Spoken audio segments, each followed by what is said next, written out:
क्या कर रहा है, 4 नंबर क्वेश्चन कर रहा है कि निम्न समस्याओं में रैखिक समीकरणों के युग्म बनाइए और उनके हल यदि उनका अस्तित्व हो किसी बीजगणितीय विधि से ज्ञात कीजिए। अब देखिए रैखिक समीकरण युग्म बनाना है, क्या बनाना है हमें, रैखिक समीकरण। हमें ये किसी भी बीजगणितीय विधि से ज्ञात करना है।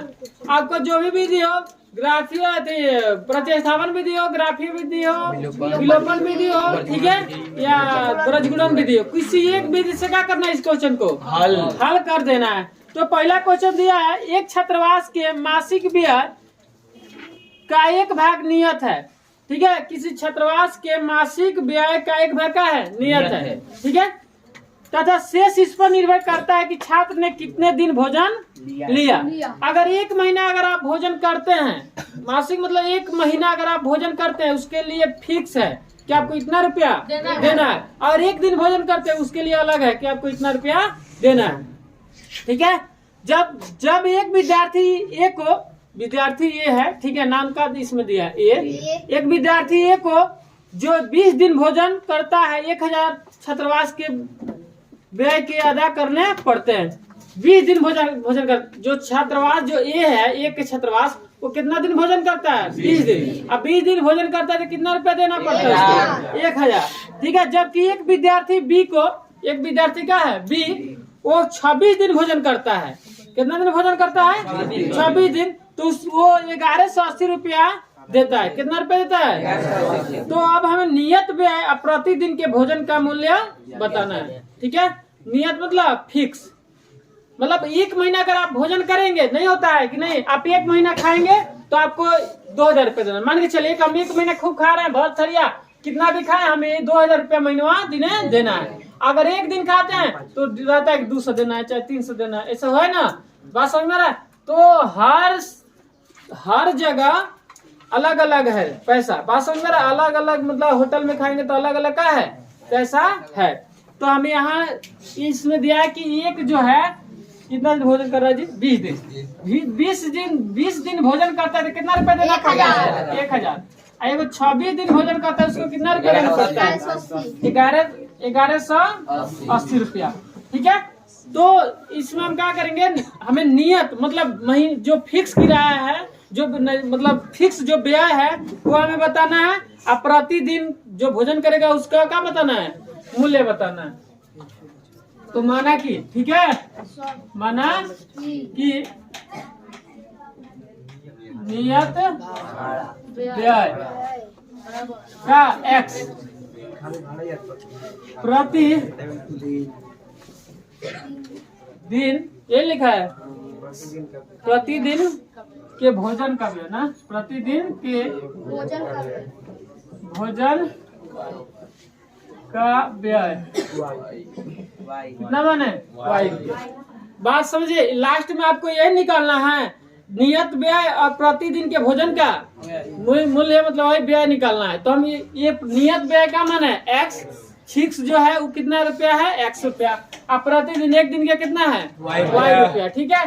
तो अब देखिए 2 भाग हो रहा है ना, ये पहले ये जो है 20 दिन कर रहा है तो कितना रुपया, 26 दिन भोजन कर रहा है तो 1180 रुपया। तो हम प्रश्न के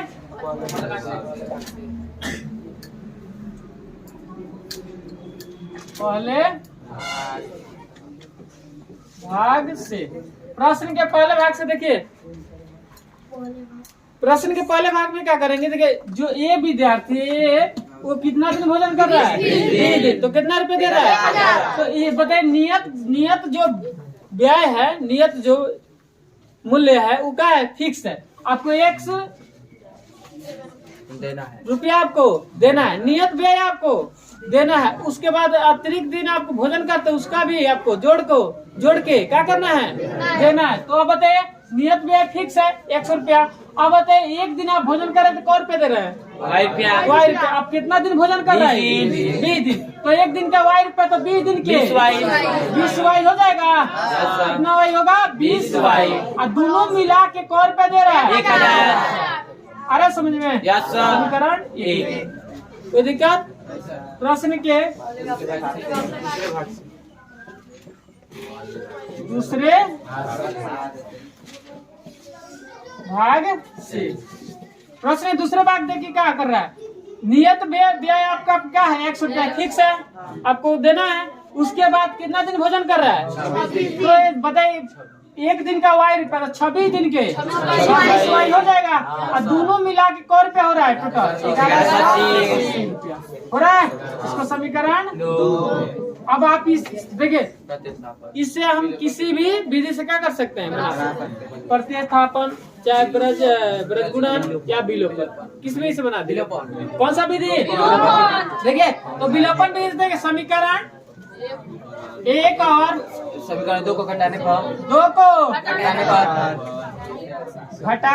पर अब देखिए क्या x है, क्या करते हैं? घटाएंगे तो x प्लस 20 y बराबर 1000। कितना? 1000। आयो का x प्लस 26 y बराबर 1180। यहाँ देखिए माइनस होगा, यहाँ माइनस हो गया, ये क्या होगा? हो जाएगा। तो बताइए माइनस है तो 26 में से 20 जाएगा होगा 6 भाई, ये बढ़ के ऐसे रहेगा माइनस। माइनस देखिए 1080 में से 1000 घटेगा तो माइनस कितना हो गया? 180। बात समझे? माइनस वाई बराबर 180 बटा नीचे 6 28 30 मिनट। तो वाई का मान कितना आ गया? वाई का मान आ गया आपका 30। कोई दिक्कत? अरे उसमें अरे वाई का मान कितना रुपया हो गया? 30 रुपया। मतलब एक दिन आप भोजन करेंगे कितना रुपया देना है? 30 रुपया। अब देखिए समीकरण 1 में y बराबर 30 रखने, समीकरण 1 का है जी x प्लस 20 y बराबर 1000 ना, तो x प्लस 20 गुणे y का मान बराबर 30 बराबर 1000। अब चलिए, तो क्या होगा? x प्लस कितना होगा? 600 होगा बराबर 1000। अब देखिए क्या होगा? x बराबर क्या होगा? 1000 प्लस में जाएगा माइनस क्या होगा? 600 होगा, इसीलिए x बराबर आ जाएगा 400। ठीक है, कितना? 400। x का मान आ गया 400, y का मान। इसलिए नियत का व्यय कौन रुपया हो गया? 400 रुपया। मतलब अगर मासिक जो व्यय है कितना रुपया आपको देना पड़ेगा? 400 रुपया। ठीक है कि आपको 400 रुपया देना है। अब प्रतिदिन के 20 भोजन का व्यय कितना हो गया? 30 रुपया। और रुपया अगर एक दिन भोजन करते हैं तो कितना रुपया देना पड़ेगा?